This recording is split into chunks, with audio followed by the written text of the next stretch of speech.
You're watching ChillyBoy Productions. I'm Larry ChillyBoy Chillson, and this is my ranking for the 2026 Best Picture nominees. Now, before we get into this ranking, make sure to go ahead and click that subscribe button down below so that you can chill with me on each and every one of my latest videos. So we are back in the thick of award season, which means it's time for our annual ranking of all the Best Picture nominees for this year's Oscars. And unlike last year, we're back on board this year where I saw all 10 of the Best Picture nominees before the actual nominations were announced. So I've been super excited to jump in, share my ranking, and hear how everybody else felt about these Best Picture nominees. Now, when it comes to the Best Picture nominees, as well as the Oscars in general, this year I'm pretty just content overall. Some disappointments, some things I would have liked to see get in here or there, but by and large, I really enjoyed most of the films that got recognition. I'm not super passionate about one winning. I'm also not super passionate about one like getting blocked and not winning anything. Both of those have been scenarios in the past. This year, I just really enjoyed most of the nominees, and when it comes to this top 10 ranking, I actually don't dislike any of the films. I went positive on each and every one of the 10 Best Picture nominees, which is pretty much a rare feat. And if you watched my best films of 2025, you'll see six Best Picture nominees were in my top 10 favorite movies of the year, with a few of the other films included in that list getting nominated in other categories. But with all that said, obviously, I did enjoy some of these a lot more than I enjoyed others. So just remember, this is my own personal subjective ranking. I expect everybody to have various rankings across the board, and I cannot wait to see everybody else's lists in that comment section below. So make sure to leave it down there. So let's go ahead, cut the chit chat, and jump into my ranking of the Best Picture nominees 2026. Coming in at number 10, aka last place for my personal ranking, is Sentimental Value. Now, I don't think this is going to be a popular opinion out there, but remember, once again, I went positive on each and every one of these films. I enjoyed Sentimental Value quite a bit overall. Obviously, the performances are fantastic. It deserved, I'd say, 3 out of the 4 acting nominations it received. I'd say it's a favorite to win in Best Supporting Actor, and that would be well deserved. The filmmaking on display is really well handled. I think there are some impactful sequences in here. Particularly, I really felt the ending nailed what it needed to get right. And thankfully, I liked this a lot more than John Trier and Renate's last film. Another unpopular opinion. I wasn't a fan of The Worst Person in the World. But once again, with Trier, there's just something that didn't quite grip me like I wanted. I was expecting to be floored. I was hoping to be emotionally swept up in this film. And instead, I just kind of pleasantly watched. I always felt kind of emotionally at arm's length from the material, never fully let into what Trier and this wonderful cast were delivering. So, a beautifully put together film that just didn't quite resonate with me personally. Coming in at number 9, I have Begonia. Yes, Yorgos Lanthimos and Emma Stone refused to work with anyone else. They are back once again with yet another collaboration. And next up is a Super Bowl commercial. So, yeah. Previous 2 collaborations with Kinds of Kindness and Poor Things, Begonia had me hooked and invested for at least 2/3 of this film, constantly guessing where we were going and what we were doing with this plot. Emma Stone is predictably very good. Jesse Plemons is fantastic. And I loved what it had to say about both conspiracy theorists, as well as the rich being basically aliens who are ruining our Earth.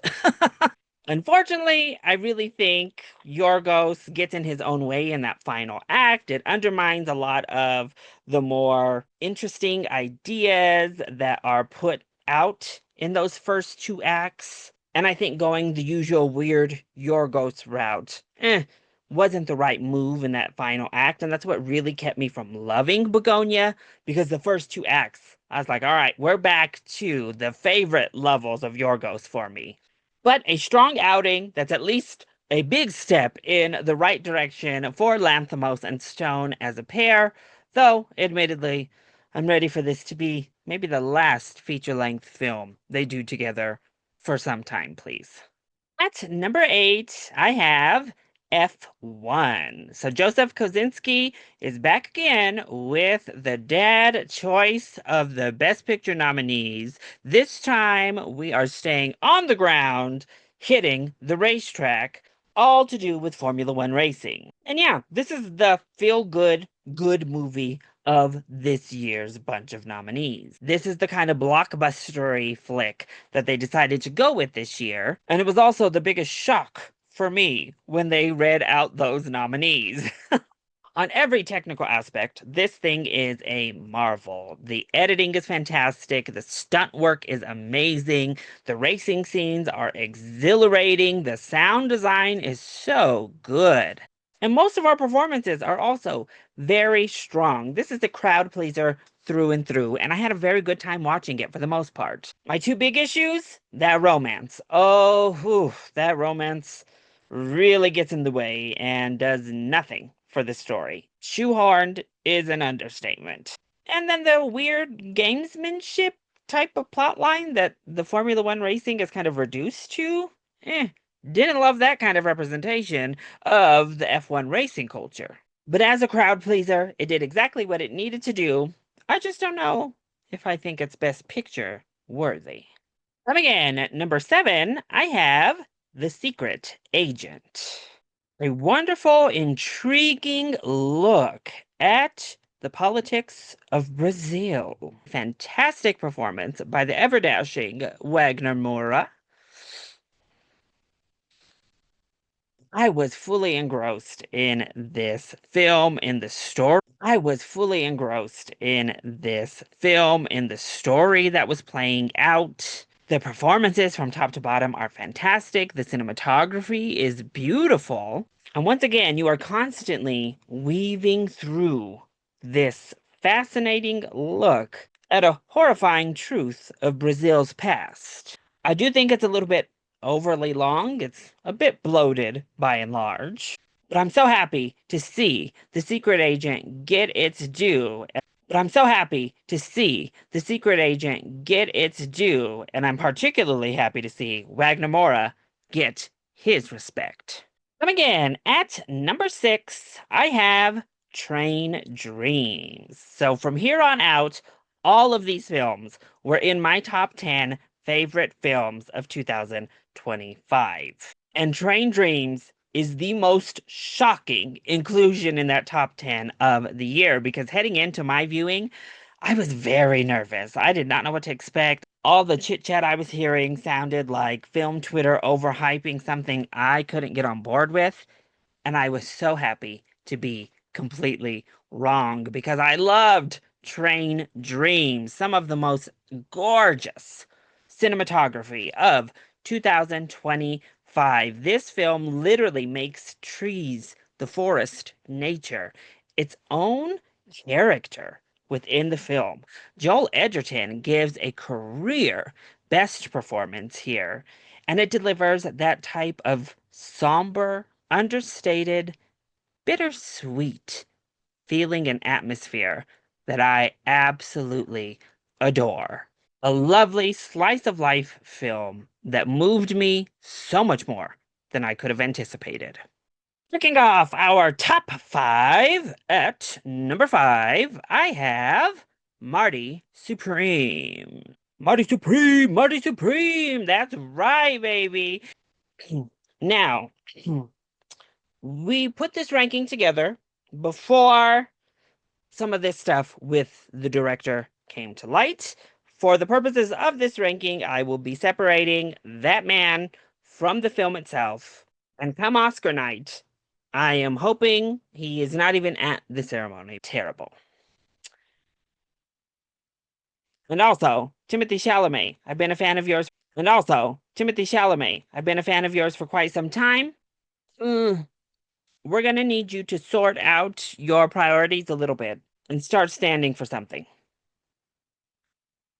Yeah.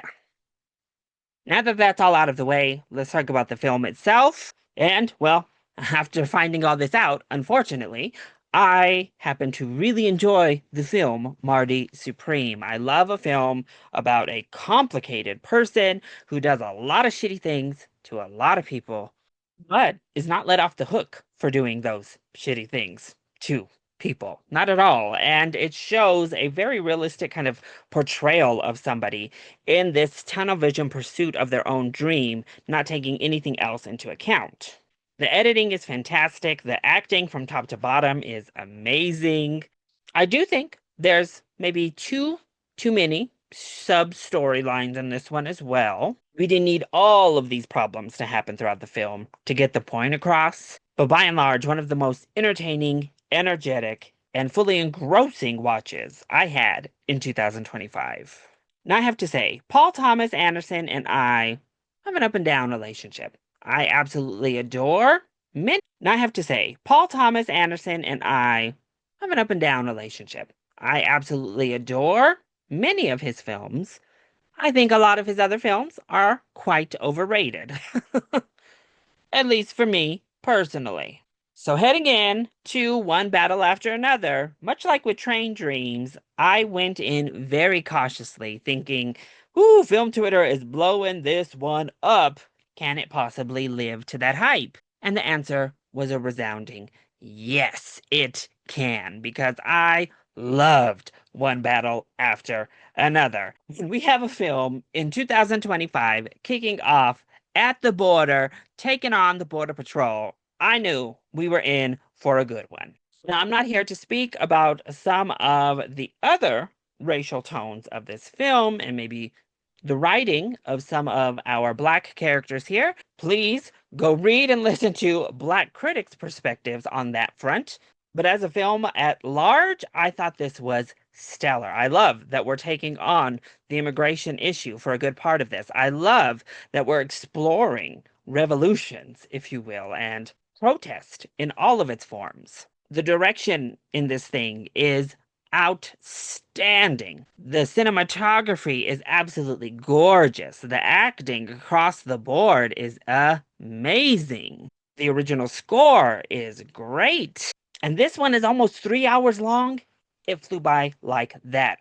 I never once even had the urge to check my watch because I was so fully engrossed and locked in for one battle after another. It's certainly the favorite to win Best Picture as well as Best Director, and although I have it here at number 4 on my personal ranking, I can't say I'll be mad if it does take home the gold on Oscars night. Coming in at number 3, I have Sinners. Best Picture lineup, and I couldn't be happier to see it. Our genre is finally getting some respect once again. And our genre is finally getting some respect once again.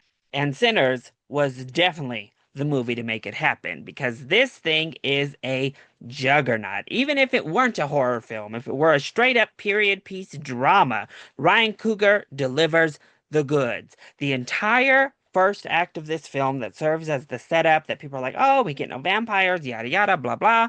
It's amazing. It's so well done.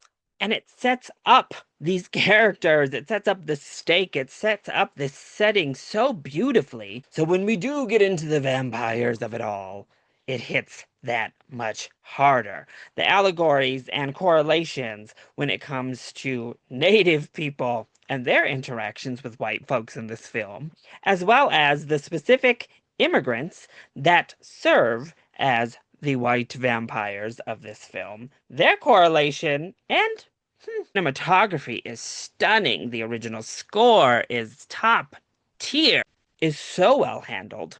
The use of music as a source of not only time, but of culture, of past tradition, of power is amazing in here. The cinematography is stunning. The original score is top tier. The performances, oh, amazing from each and every person in this cast. And the horror definitely delivers. Sinners knocked it out of the park in every single aspect. I'm so happy that all the naysayers were proven wrong. It stood the test of time. It lasted all year round to set that new record for most nominations from any film ever in the Academy's history.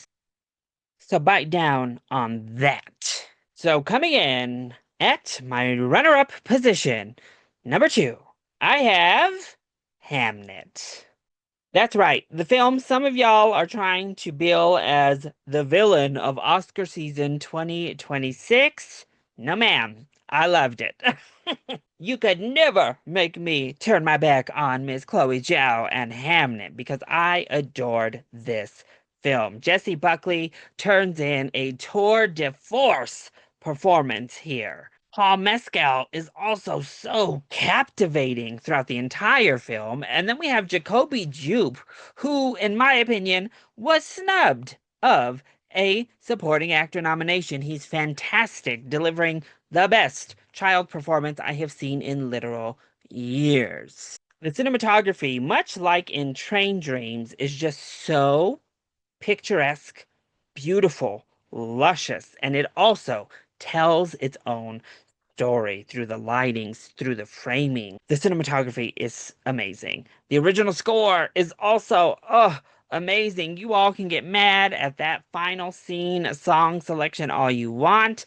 I thought it was used to wonderful effect yet again, and every other track in this original score is beautiful.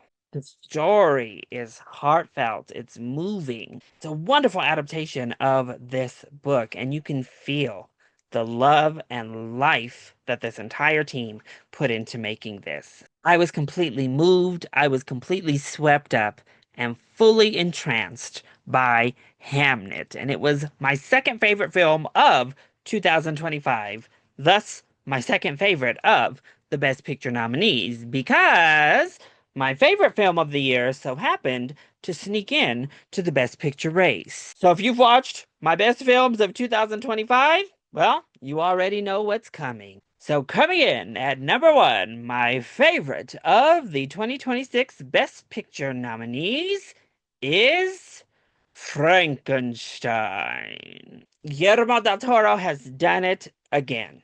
I love Frankenstein. Absolutely stunning piece of art from Del Toro once more. I've been singing the praises of these other films and their technical aspects throughout this video, but my God, what a technical feat, once again, from Del Toro. And obviously, we expect nothing less from the maestro himself, but the production design in this movie is out of this world. The costume design in this movie is second to none. The makeup and prosthetics work in this film is absolutely stellar. The cinematography is jaw-droppingly gorgeous. And just like I said with Hamnet, the cinematography tells a visual story here in Frankenstein, all on its own. The original score, oh, so good yet again. The direction from Del Toro is pitch perfect for the story he's telling. The adaptation of this story from Mary Shelley is wonderfully Del Toro while staying true to the original. It's so authentic to him as a director and beautiful and heartfelt. I loved how he adapted this. And then we get to the performances, which are stellar. Oscar Isaac as Victor Frankenstein, fantastic. As always, he's the perfect amount of a charming yet unhinged, well, asshole of a man.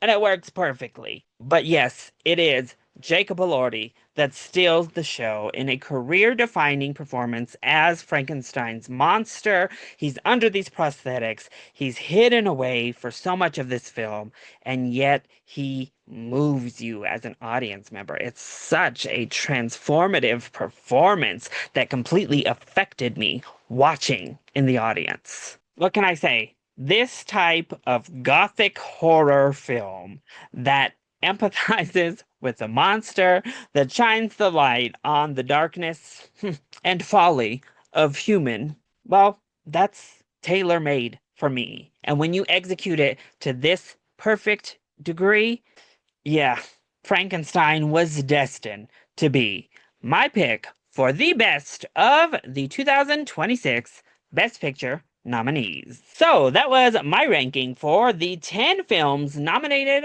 for Best Picture in 2026.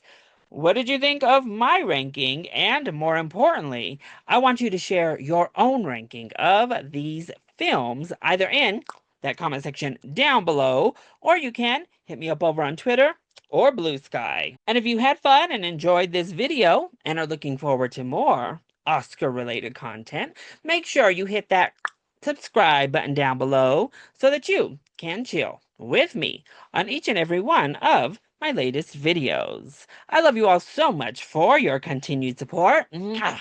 Thank you for watching, and we'll see you next time. Bye.